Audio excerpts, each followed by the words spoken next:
Angela Terrell has distinguished herself for 50 years as a strong advocate of arts education.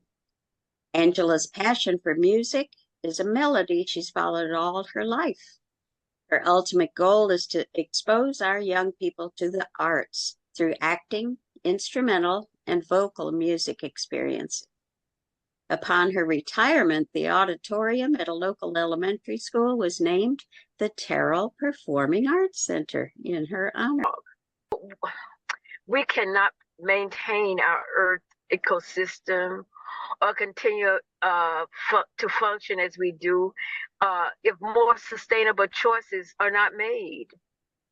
You know, if harmful processes are maintained with no changes from the business world, from the corporate world, from the local communities, it is, it's likely that a huge number of our animal species may even become extinct, and our atmosphere will be irreparably damaged. So as I continue to engage in the arts, and as I continue to engage my students in this process, I am hoping and believing that this is going to be a road and an avenue to help us maintain a sustainable climate, a sustainable earth and environment. Oh, I had such a good time working with you and those wonderful young people at Star Center Theater. One of the main leaders in that group was Caleb Little.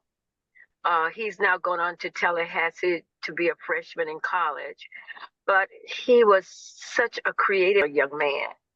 And we gave him a few tools to work with because we wanted to present a story, our own personal story. And he helped to write it. Not only did he help to write the story, but he even created the music to go with it. And every once in a while, when Star Center has to go somewhere to perform, we would gather Caleb and his original selections and his group of Star Center kids that worked with him, and we would continue that story that they built right on a platform like this. So they're still carrying the story for people to learn and listen. And that was created about a year ago. And the first performance was done at a setting at Star Center Theater, where we invited the community and star parents and members of the leadership in Gainesville. And they told that story with such great pride. And it was well received. And I'm looking forward to you continuing this journey. As kids go off to college, there are others coming up, and you need to make sure you include them in this story. Well, they are an important part of this story, that's for sure. And what we're trying to do is get a sense of collaboration among the generations so that we can feel like we are using the strengths of both. And, we know that the kids are the ones who are most affected by all this changing climate and have the most at stake. And so we want to give them all the tools we can to help make a difference. And I want to just put one more piece in there about Caleb and those kids that put on the show, because what I remember is that we had the Sustainable Development Goals, and we talked about the 5 Ps.